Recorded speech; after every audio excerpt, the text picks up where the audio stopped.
Mga kababayan, hindi pababayaan.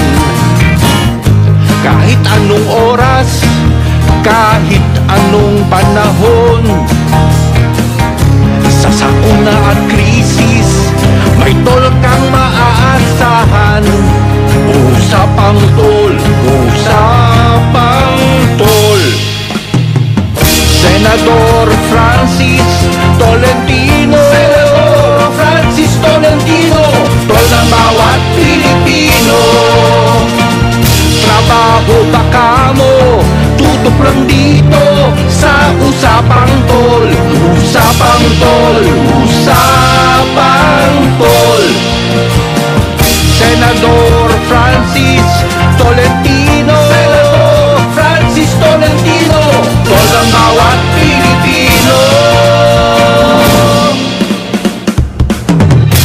Magandang umaga Luzon, Visayas at Mindanao. Ngayon po ay ika-25 sa buwang ito ng Marsoto ang 2024. Ngayon po ay Lunes Santo. Tayo po ay nakasubaybay o napapanood din ng live via Aliw TV Channel 23 at gayon din sa mga regional station ng DWIZ 882 at naging sa iba't ibang panig ng mundo sa pamamagitan ng mga online accounts ng DWIZ. Makakasama natin mamaya, syempre, walang iba kundi ang tol ng bawat Pilipino. Senator Francis Tolentino, maaari po kayong makisama o mag-participate sa ating talakayan ngayong umagang ito sa pamamagitan po ng pagpapadala ng mensahe sa Facebook page ng DWIZ 882 o di kaya po ay sa hotline na 8470-1750 hanggang 54 o kaya po ay sa aming text line 0999-376-6768. Kayo po ba ay excited na sa papalapit, no? Ilang araw na lang, Holy Week break na, ang mga ahensya po ng gobyerno ay all systems go na, no? Para tiyakin na magiging handa at ligtas ang paggunita ng buong Pilipinas sa papalapit na Semana Santa. At syempre, gayon din yung paalala ng Simbahang Katoliko na huwag kalimutan ang totoong pakay o layunin ng Holy Week. At yan po ay magkaroon po ng oras para tayo po ay mas maging matatag sa pananampalataya. Anyway, bago po tayo lumalim pa sa ating diskusyon, puntahan na po muna natin ang ating mga headlines. Ang balitang ito ay hatid sa inyo ng Fuji Denso Home and Commercial Appliances, where you get reliable, durable, and energy-saving products. Upgrade your usual appliances to Fuji Denso HD Inverter Appliances. Fuji Denso, quality above all. Upgrade your home, upgrade your business with Fuji Denso, quality above all. Ang balitang ito ay hatid sa inyo ng Technogas Technique Kitchen Appliances. Technogas Technique is available in appliance stores nationwide. Furnish your kitchen with Technogas Technique Appliances. Technogas Technique, your cooking partner. That's the Technogas Technique. mga malalaking balita, pinag-uusapan, mga balitang bagong-bago sa DWIZ Headlines. Sa ulo ng ating mga nagbabagang mga balita, higit 40 paliparan sa bansa naka-heightened alert na para sa Semana Santa. DWIZ Balita. Pagsimula ng summer season, opisyal nang idineklara ng Pag-asa. DWIZ Balita. Veterinaryo sa mga pantalan, isinusulong ng isang mambabatas. DWIZ Balita. Pertussis na may meligrong kumalat sa National Capital Region. Mga balitang updated, mga isyong updated, mga komentaryong updated sa Usapang Tol. Kasama si Senator Tol, Senator Francis Tolentino, Tol ng bawat Pilipino, at Cecil Villarosa. At ngayon sa detalye ng mga balita, naka-heightened alert na ang 44 na airport sa bansa kaugnay sa Semana Santa. Inatasan na ng CAAP o Civil Aviation Authority of the Philippines ang lahat ng kanilang service chiefs at airport managers na magpatupad ng 24/7 operations at direct communication lines. Pinaiiral din ng CAAP ang no-leave policy sa kanilang mga tauhan para matiyak ang seguridad ng mga pasahero. DWIZ Balita. Opisyal nang ideklara ng Pag-asa ang pagsisimula ng Philippine Summer kasabay ng pagkatapos ng Amihan Season. Dahil dito sinabi ni Pag-asa Chief Dr. Nathaniel Servando na mas dadami pa ang bilang ng mga araw na makakaranas ng mainit na panahon sa loob ng mga susunod na linggo at buwan. Nilinaw naman ang ahensya na maaari pa ring magkaroon ng mga pag-ulan sa bansa dahil sa easterlies at localized thunderstorms. DWIZ Balita. Sa oras na 8 minuto makalipas ang alas 6 na umaga, posibleng muling buksan ng Senado ang investigasyon sa pagpatay kay dating Negros Oriental Governor Roel Degamo matapos maaresto sa Timor-Leste ang pangunahing suspect na si dating Congressman Arnulfo Teves Jr. Ayon kay Senator Ronald Bato de la Rosa, ang chairman ng Senate Committee on Public Order and Dangerous Drugs, hindi sub judice ang gagawing pagbuhay sa investigasyon dahil ito naman ay in aid of legislation. DWIZ Balita. Sa iba pa mga balita, hinikayat ni Senator Francis Tolentino ang Philippine Ports Authority na magtalaga ng mga veterinarians on-site upang suriin ang mga alagang hayop na kasama ng mga pasahero bago ito pasakayin sa mga sasakyang pandagat. Ayon kay Senator Tol, ugali na ng mga pet owner ang pagdadala ng kanilang mga alagang hayop na maaaring magresulta ng alitan sa mga otoridad sa pantalan. Dagdag pa ni Senator Tol, dapat na magpakita ng health certificate ang mga may-ari ng alagang hayop. Giit pa ng mamabatas, kailangang veterinaryo o nakatalaga upang masuri ng mabuti ang mga hayop na sasakay sa mga dadaan sa pantalan. DWIZ Balita. Ibinabala naman ng isang health reform advocate na posibleng kumalat sa Metro Manila ang whooping cough o pertussis. Kaugnay nito nanawagan si Dr. Tony Liachon sa Department of Health na magsagawa ng vaccination campaign ngayong Semana Santa at magpatupad ng mandatory face mask lalo na sa Quezon City kung saan idineklara ang outbreak. DWIZ Balita. Ang Department of Health ay nagpatupad na rin po ng Code White Alert sa mga ospital na nasa ilalim ng kanilang ahensya para paghandaan din po itong bugso ng mga mag-uuwian sa mga probinsya ngayong Holy Week break. At kaugnay po niyan magtatagal ang Code White Alert ng DOH hanggang Easter Sunday. Ibig pong sabihin naka-standby yung mga ospital para sa agarang pagtanggap at magbigay lunas sa mga pasyenteng dadalhin sa mga pagamutan. At ang paalala po ng DOH paulit-ulit at ni Senator Tol, stay hydrated. At iwasan po na magbilad ng matagal sa ilalim ng araw nang sa gayon ay maiwasan po ang tinatawag na heat stroke o heat cramps, lalo pa po idineklara na ng Pag-asa ang opisyal na pagsisimula ng summer season. Anyway, nasa linya po ng ating komunikasyon ang tagapagsalita ng National Disaster Risk Reduction and Management Council o NDRRMC, si Director Edgar Posadas. Magandang umaga po, Director. Ay, Ma'am Cecil, magandang umaga po at magandang umaga po sa lahat ng nakunonood at nakikinig sa inyo. Ganun din po kay Senator Tol. Bibigyang daan po namin ng NDRRMC dahil may mahalaga pong aktibidad na gagawin ngayong araw, sir. Ito pong earthquake drill. Sige po, bigyan niyo po kami ng detalye kaugnay ng magiging earthquake drill ngayong araw. Ngayong araw po ito, sir, ano?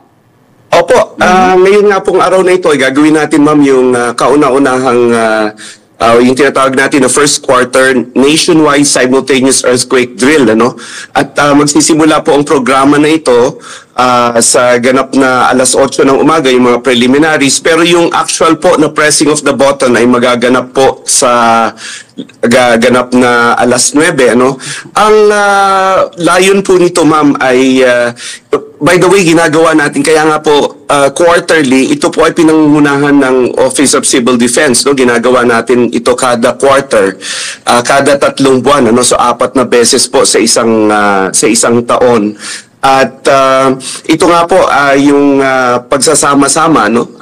Una po, ang ceremonial pressing of the button natin ay magaganap dito po sa Camp Aguinaldo, sa administrative building ng Office of Civil Defense, at atin pong matutunghayan yung camp-wide evacuation, at ito po ay pangungunahan ng of course ng ating butihing chair ng NDRRMC at kalihim din po ng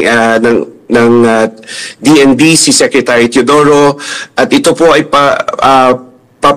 lalahukan ng iba't ibang ahensya, ang DOST po, ang DILG, ang MMDA, ang AFP po, no? At ang inyong Department of National Defense, NEDA, ganun din po, nandoon sila para po ipakita, itest natin yung kahandaan natin sa paglikas po, no? At itetest din po natin dito, ma'am, yung ating, aside from the evacuation drill, ay gaganapin din po natin yung pagtetest, gagawin natin yung pagtetest ng komunikasyon po, ng communication lines natin, kung sakasakali po na may mangyayaring pagyanig dito sa atin, ano? Lalo na po yung pinapangambahan natin na 7.2 magnitude earthquake dito po sa West Valley Fault. Or yung the big one na tinatawag, ano? The big one, opo. Of course, we don't want na mangyari yan, sir. But ito pong ating ginagawa na quarterly na po pala, no, itong earthquake drill, para ano po, gawing proactive, no? Hindi reactive, no, yung paghanda ng mamamayan. Hindi lang naman po dapat pamahalaan ng on top sa mga ganitong aktibidad, kundi napakahalaga po ng partisipasyon ng ating mga kababayan.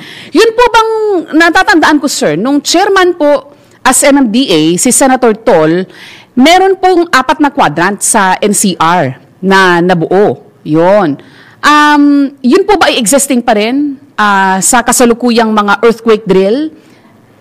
Opo, ma'am. Ngayon po ay, although ang titignan lang po natin muna ngayon kasi it's the first quarter earthquake drill, ano, yun pong kahandaan camp-wide, yun pong tinatawag natin na yung command group, no, kung sakasakali po na mangyayari ito, yung mga top officials natin. But tama po kayo kanina, no? Ito po ay ginaganap din sa iba't ibang lugar, no? Yung pong quadrants na yun, maipaliwanag ko lang po, no, kung sakasakali, no, meron pong sa east, sa west, sa dito po sa southern at saka sa northern quadrant, no?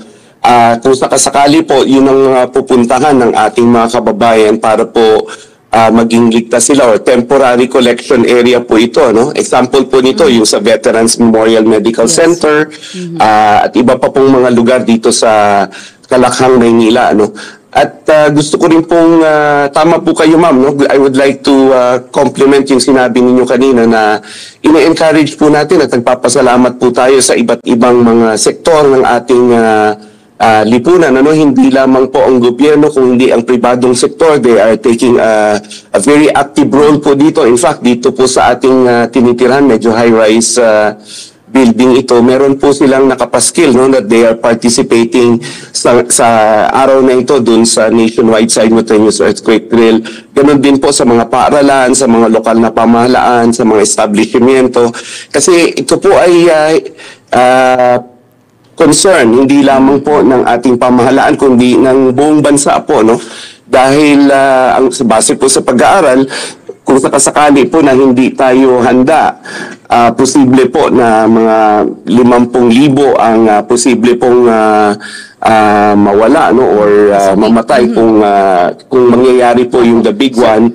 Kasi tinitingnan po natin ang Metro Manila, no, kasi dito po maraming mga matataas na buildings, marami pong tao.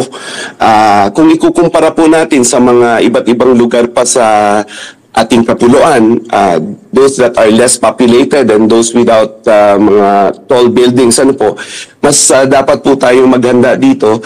Kasi palagi po natin sinasabi yun at ng ating mga eksperto, the earthquakes per se do not kill, but it's actually the effects of the earthquakes mga that na po kumikitil ng buhay. At hindi lamang po ito, ma'am, ano, yung duck cover and hold, no? Of course, yung muscle memory natin na magda-duck cover and hold tayo. Humanap tayo ng isang safe na lugar, tumago tayo sa ilalim, let's say, ng matibay na mesa, ilagay natin yung mga kamay natin sa ulo natin, at manatili tayo doon habang may pagyanig, ano po. Yun po yung ating usual, pero sabi nga po ni Yusek Nepomuceno, ano, sa kanyang mga pagtataya at sa kanya pong mga pagpupulong sa amin, marami pa po tayong dapat isaalang-alang, kagaya po ng engineering interventions, yung pong pag-revisit ng ating yung pag-assess ng ating mga buildings base po sa building code, yung teknolohiya po available, ano, yung earthquake arrest, earthquake parang separators natin para po gumagalaw lang, ano, may pong mga nilalagay doon sa mga matataas na buildings para hindi po yung stress po on the structural component ng mga buildings ay hindi po masyado. At of course, nandyan din po yung ating mga pag-strengthen ng ating mga polisiya, ma'am. At i-revisit na rin kung talagang siya pa ay relevant pa, at kung hindi naman po ay i-update natin. At yun pa, isa pa rin po itong ginaganap natin, na palaging ginaganap natin itong simulation exercise ng NCED para tingnan po kung gaano tayo kahanda. At hindi lang po bilang gobyerno, kung hindi bilang bansa po. So basically, sir, ito magaganap na earthquake drill ngayong araw para po sanayin yung response ng mga government agency. Opo, at isa pong aspeto, Ma'am Cecil, na ating i-revisit mamaya, or titignan natin yung telecommunications po, emergency telecommunications natin. Kung sakasakali po ba tayo ay pwedeng kumonek, mabilis na kumonekta.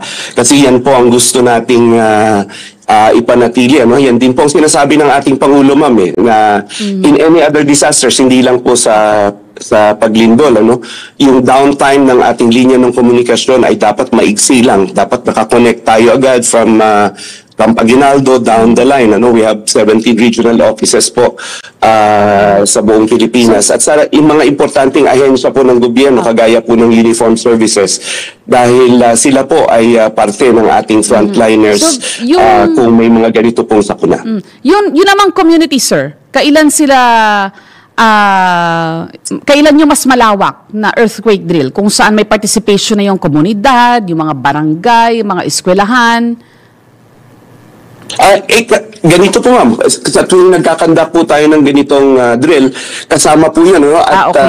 At meron, ma'am, ma'am, noon maganda kasi nag-evolve na rin po ito. Yung mga lokal na pamahalaan, minsan po may dagdag silang senaryo. Halimbawa po, yung sa mga mga lokal na pamahalaan na nasa gilid ng dagat, yun pong possibility ng tsunami, yung tsunami evacuation drill na kinakandak nila.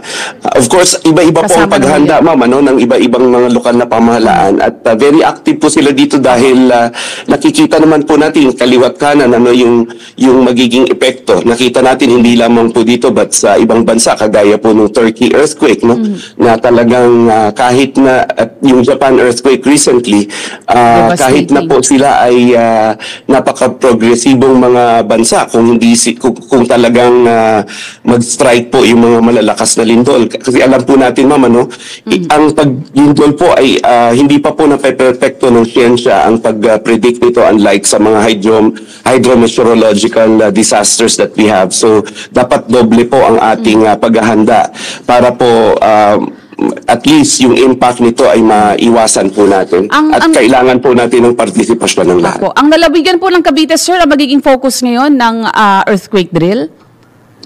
Nandun din po, meron din po ang natin, ma'am, ang national pilot site po natin ay dito po sa Camp Aguinaldo, being it's the first quarter earthquake drill for 2024. Definitely po ito ay nire-replicate sa iba't ibang rehiyon ng ating bansa po. Ito po ay pinamumunuan ng OCD at ng DOST. Sir, nabanggit nyo kanina yung telco kasama dun sa inyong magiging pagsasanay. Ibig po bang sabihin papatayin yung signal ng mga cellphone? Hindi naman po. Meron lang po tayo mga simulation, localized simulation, ma'am, which is representative of yung kabuuan. At ito po ay gaganapin dito sa Camp Aguinaldo mamayang simula po ng alas 8, pero yung pressing of the button nga po ay gaganapin at 9 a.m. po. Alright. Sir, bibigyan namin kayo ng pagkakataon para personal po ninyong maanyayahan yung ating mga kababayan na mag-participate po dito sa magaganap na earthquake drill.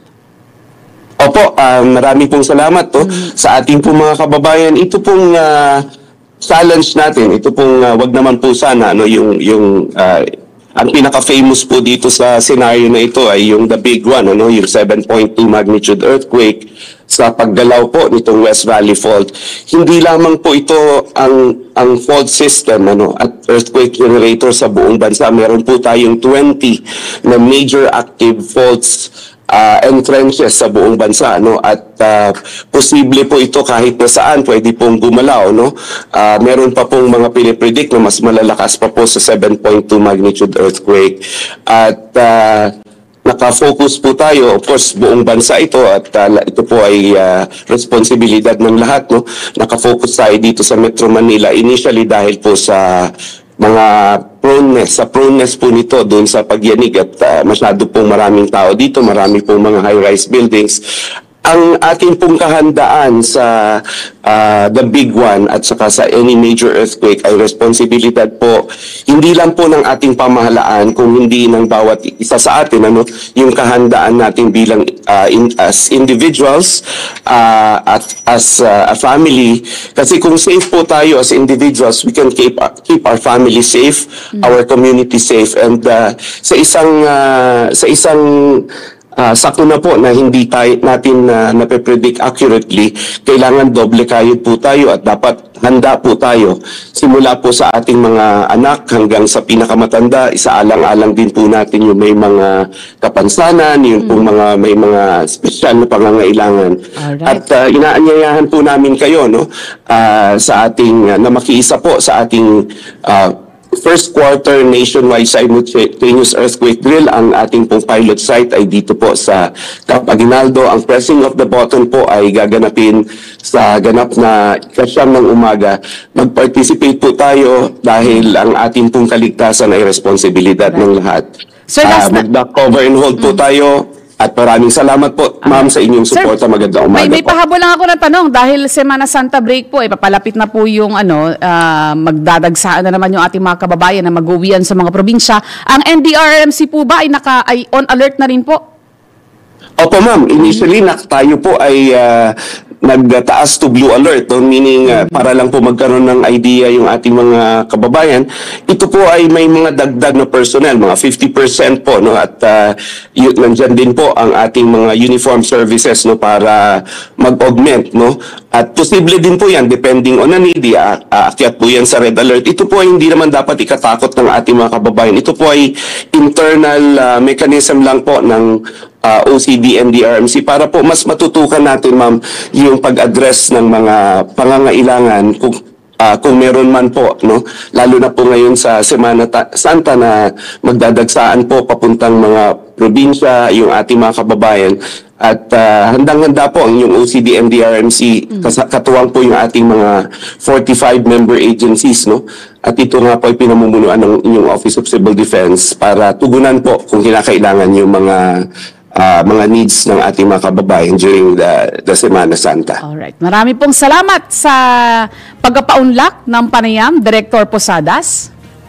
Maraming salamat, Ma'am Cecil, at regards din po kay Senator Tol. Magandang umaga po at have a safe and blessed Holy Week po ahead. Ayan na ba? Good luck sa inyo, Director Posadas. Maraming salamat, Senator Idol. Magandang umaga po. Maraming salamat. Magandang umaga po. Pakinggan natin si Director Posadas, ang spokesperson ng NDRIMC. Magandang umaga, Cecil. Magandang umaga sa ating mga taga-subaybay. Good morning po, Senator Tol. Oh, good morning. Ang daming mga issues ngayon. Ang daming mga laman ng Lunes Santo na, Senator Tol. We expect Lunes na baka Santo, ngayon magsimula na yung volume ng mga mag-uuwian sa mga probinsya, possibly. Alam mo, nung isang linggo, napag-usapan natin yung mga biyahe.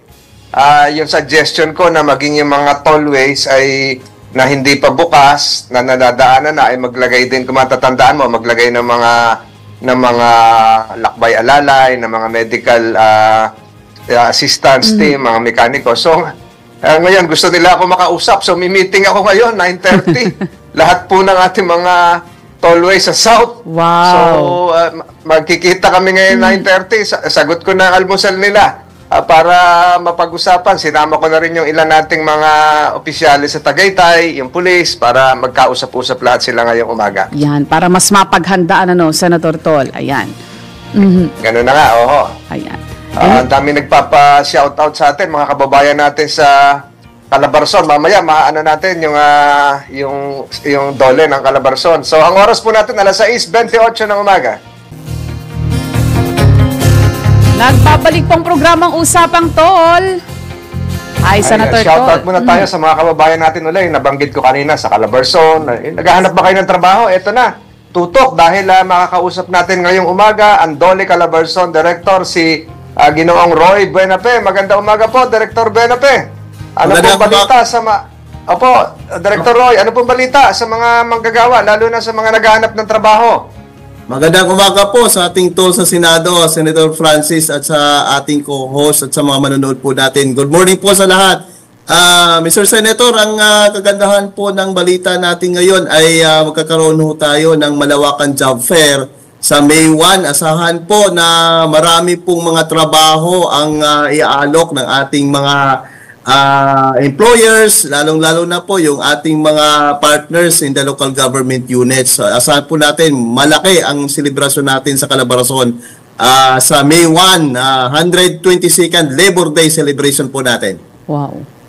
May 1. So, handang-handa na ba kayo? Handang-handa na ba dyan? Yes po, Mr. Senator, may nakaline up na po ng mga programa natin, activities sa week-long celebration ng ating Labor Day. Sisimulan po yan ng ating World Day on Safety sa April 24. Magkakaroon tayo ng mga activities like bloodletting. Ito po ay para po sa ating mga manggagawa, lalong-lalo na po dito sa Calabarzon area.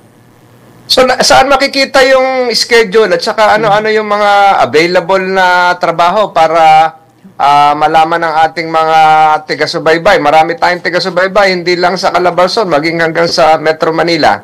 Totoo po, Mr. Senator. Sa ngayon po, we're still finalizing our venues as well as our number of offered jobs sa May 1. Nililikong pa ho natin lahat po ng mga vacancies ng ating mga kumpanya dito po sa Calabarzon as well as sa national din ay mayroon ding aalok ng ating mga employers. So, ano po yan, Director?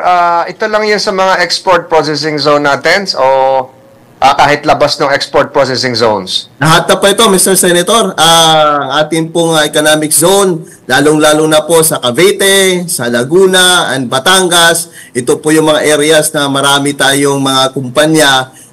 Hindi lang po exclusive sa economic zone. May mga kumpanya din po tayo na nasa labas ng economic zone na magre-recruit po ng maraming manggagawa sa darating na May 1.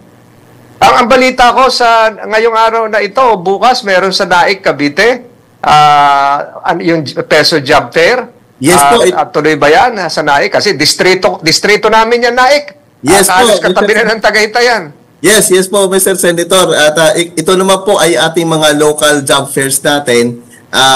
Ang arrangement kasi natin when it comes to job fair, sa buong taon ho, 3 lang po ang pinakamalaking job fair na isasagawa ng Department of Labor and Employment. The rest po ay yung atin pong local job fairs na gagawin naman po ng ating mga local government units, lalong-lalo na po yung ating mga partners in the Public Employment Services Office ng mga local governments.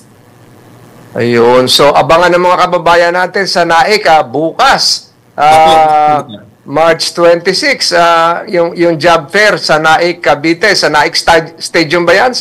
Saan ba yan gaganapin, Director? Yes po, ang lokal po na pamahalaan ng Naik ang may arrangement po nito. At ayun, si Mayor Dualan. Yes po. Sina paring Jun Dualan. Kumusta kayo dyan? Nakikinig siguro yung mga yon. So, Cecil, may tanong ka ba kay Director? Yes. Opo. Saan lang nila pwedeng makita, Sentol? Kasi mukhang magkakasunod yata idaraos sa mga jobs fair sa kada lalawigan under Calabarzon. Meron po bang site na pwedeng puntahan yung ating mga kababayan para lang sila ay well-guided, sir, kung saan po at anong araw gagawin yung jobs fair? Opo, ang na-finalize po natin yung atin pong regional na job fair ay sa Cabuyao City po natin gagawin. Although may mga provincial job fairs naman, gagawin yung ating mga iba't ibang peso. Sa Cabuyao po yung ating pinakamalaking job fair sa darating na May 1. Kakaiba po ito, Mr. Senator, yung ating selebrasyon sa Calabarzon dahil magkakaroon tayo ng kunting paligsahan at yung highlight po namin dito ay yung festive na atmosphere ng Labor Day kasi sawa na tayo sa rally at sa iba-ibang mga activities. Ito po yung tinatawag ho natin na talentadong manggagawa kasama po dito yung ating Talentado, hindi tolentado. Ay, Talentadong manggagawa. Pwede rin. Pwede rin talentado. Pwede rin po, Mr. Senator. Opo. Tolentado, biro lang yun, Mr. Benape. Opo. Ibigan natin dyan si Director Benape. Opo. So, ang pinakamaganda nito siguro, matulungan ka namin, maipublish din namin dito sa DWIC, sa programang ito, para matukoy ka agad ng ating mga kababayan kung saan pupunta, anong oras, once na meron kang update, Director. Maraming salamat po, Mr. Senator, at kami po ay natutuwa dahil susuportahan niyo po, lalong-lalo na po ay kayo po ay taga Calabarzon, ay matulungan po natin yung ating mga kababayan dito sa Calabarzon o sa karatig na mga bayan, makahanap sila ng trabaho sa darating po ng May 1 natin. Marami po ang iaalok ng ating mga employers. Isa na lamang tanong, Director. Yeah. Yung minimum wage, meron bang petition to increase para sa Calabarzon? At kung merong hinihinging aumento sa sahod, kasi yung huling wage order, May 30, 2022, base sa website ng Calabarzon, last year pa yon. So, meron bang bagong petisyon ngayon, Director Benape? Mr. Senator, nagpalabas po tayo ng wage order number 20 last September 24 of last year. At ito na po yung pinakamataas na sahod natin is 520 na po. Sa ngayon po, Mr. Senator, ay hindi pa po nag 1 year, wala pa pong anniversary. Tama. Sorry, mali yung datos ko. Opo. So antayin lang po natin, Mr. Senator. Okay, isa sa pinakamataas sa buong Pilipinas ang sa Calabarzon. Congratulations. At sa ngayon naman, talagang meron tayong industrial peace sa Calabarzon. Congratulations sa Dole family ng Calabarzon, Director. Director, maraming salamat sa pagbibigay sa amin ng oras. At mag-ingat ka, lalo ngayong Semana Santa. Alam ko, nagtatrabaho pa kayo dyan sa Dole. Napakinggan po natin si Director, masipag na Director ng Dole, Calabarzon, Director Roy Buenape. Ang atin pong oras ay alas 6:43 ng umaga. Salamat, Director Buenape. Thank you po, Mr. Senator.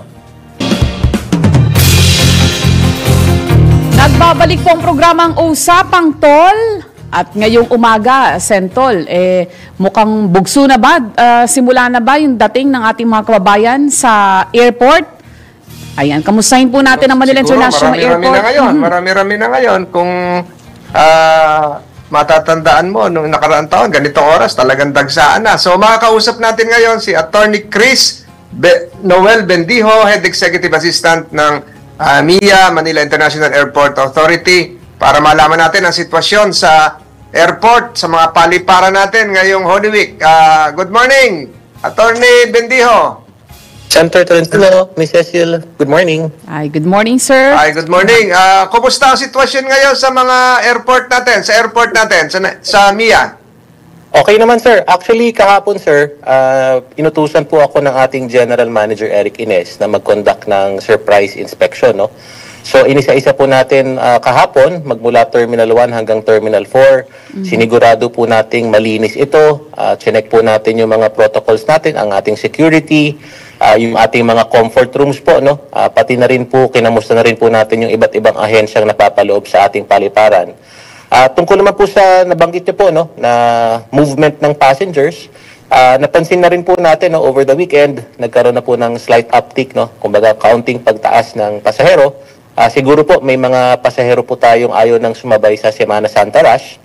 This morning naman po, to be candid, on the way na po ako. I'm very near Terminal 1. Mamonitor pa rin po natin continuously itong passenger movement po natin. Ayun, so patuloy, magbe-break ba kayo dyan o wala na kayong day off sa mga darating na araw? Senator, pinagbawalan na po kami mag-leave, no? Hindi po kami pwedeng magbakasyon itong Semana Santa. Ang sadya po ng ating General Manager ay meron po tayong mga off-plan help desks, no, sa bawat terminal.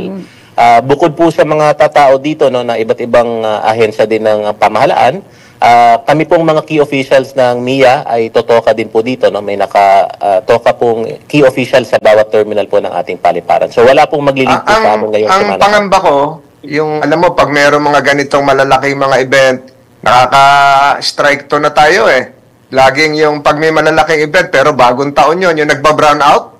Yung natatandaan mo yun, nag-brown out, nagkaroon ng malfunction ang ating mga radar system. So wala. Meron ba tayong plan B kung sakaling sa hindi inaasahang pagkakataon itong mga dagsaan ganito? Di ba matatandaan mo yung dalawang consecutive na January 1 ay may nangyaring ganyan? Meron ba tayong, kahit di natin sabihin yung plan B, meron ba tayong backup plan kung sakaling mawala ng kuryente, masira yung radar, etc. etc.? Yes, Senator. Ito po, no, magmula umpisa nitong taong ito, nagkaroon na po tayo ng mga preventive maintenance schedules, no, patungkol sa ating mga electricity lines, no. Kung sa nababanggit niyo pong backup, no, hindi lang po backup, may third option pa po tayo, no. Halimbawa na lang po, kung aking mababanggit ang ating Terminal 3, meron po tayong primary line ng kuryente sa isang lungsod, no, sa Pasay po. At meron po tayong second alternative po, no. Ito po yung linya naman ng kuryente mula sa Parañaque. So, halimbawa pong magda-down ang Pasay, lilipat po tayo ng linya ng kuryente sa Parañaque. At ikatlo naman po, no, in the unlikely event, let me highlight that po, siguro naman po, hindi naman po magda-down parehong linya ng kuryente yan. But in the unlikely event po na mag-down po ang Pasay at Parañaque, meron na rin po tayo nakabang ng mga generator sets, no. Na-check na rin po natin to in the past few months. And bukod po dyan, Senators, na nabanggit nyo pong blackout, no, pinaral po natin ito, no, pinaaral po ito ng ating General Manager. At in-identify niya yung mga naging problema kung bakit hindi nakalipad ang ating mga mananakay noon. At ating napag-alaman na yung po palang mga basic services, hindi po pala naka-primary load sa ating generator noon. So ang ginawa po ngayon, so na-address na yan, ano, attorney, hopefully, address na yan. Cecil, baka meron kang tanong tungkol sa ibang bagay, sa pest control, o wag na siguro nakain yung iba, o ano pa man.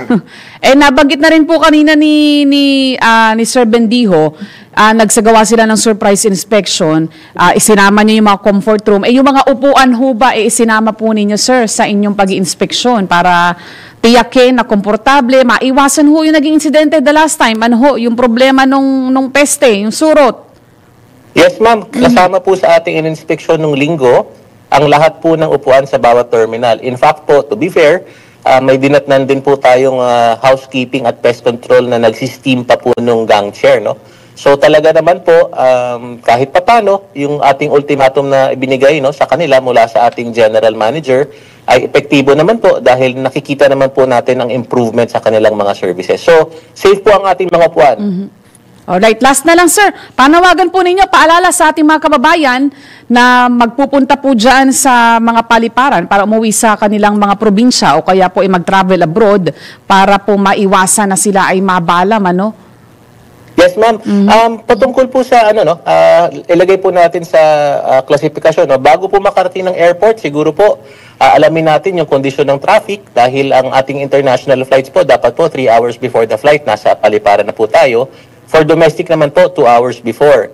Sa paliparan naman po, dapat familiar po tayo sa check-in process. If we can travel light po, no, para online check-in lang po tayo, wala na po tayong check-in na bagahe, mas mabilis din po yun. And siguro po, pangwakas na lang din po, yung pong ating OTS ay nananawagan din po, no, baka daw po pwedeng dalawin ang kanilang website para po sa mga items na pinagbabawal po sa hand carry luggage, no, yung pong pagiging stricto sa 100 ml sa ating liquids, aerosols and gels, at iba pa pong bagay, no, para hindi na po maaberya sa final screening kasi usually po doon po nagtatagal ang ating mananakay kung may makita mga ganitong gamit sa kanilang mga bagahe. Alright. Marami pong salamat, sir. Maliwanag na yan, ha? So maraming salamat, Attorney Chris Noel Bendijo, ang Head Executive Assistant ng Manila International Airport Authority. Ingat po kayo, Attorney, and good luck. So isang mabilis na report po siguro ito, kailangan natin isagawa nandun sa Concepcion Public Market, si Kumaring Sandy. Paring Sandy, nasa Marikina ka ngayon. Pwede bang bigyan mo kami ng maikling ulat lang, lalong-lalo na kung sino yung vendor na tumanggap ng ating Sentol token. Sandy? Yes, happy Monday po, Senator Francis Tolentino at Ms. Cecil. Hindi ko na po ito patatagalin. So, ating bigas po na mula Bulacan o Nueva Ecija ay iniulat na walang pagbabago sa presyo kahit merong ani. Di umanong walang epekto dito ang Holy Week sa presyo ng bigas. At ang atin namang gulay na nagbumula ng Marikina Public Market ay bumaba ng at least 40 pesos. So yung paborito po nating kamatis ay noong 120 pesos per kilo ay mabibili na ng 80 pesos per kilo. So sa mga detalye po ng ating bigas, sa presyo ng ating bigas, pwede po natin kausapin yung ating token winner ngayon, Senator Tolentino at Ms. Cecil. Sino ba nanalo natin ngayon? Si Nanay Julma Constantino. Yes, Senator Tolentino. Ng bigas. Opo, at ready na po sila dito. Naka-speakers pa po ang inyong po, Nanay. Ay, naku, ang daming bigas. Naku, bagay na bagay sa inyo po yung suot nyo. Iba't ibang kulay din yung nasa likuran yung... Magkano ba ngayon ang bigas, Nanay Julma? Hello po, sir.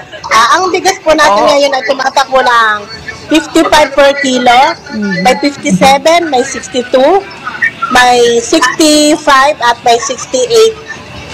May 67 din po. Yan po ang takbuhan ng bigas. Tumaas ba o bumaba?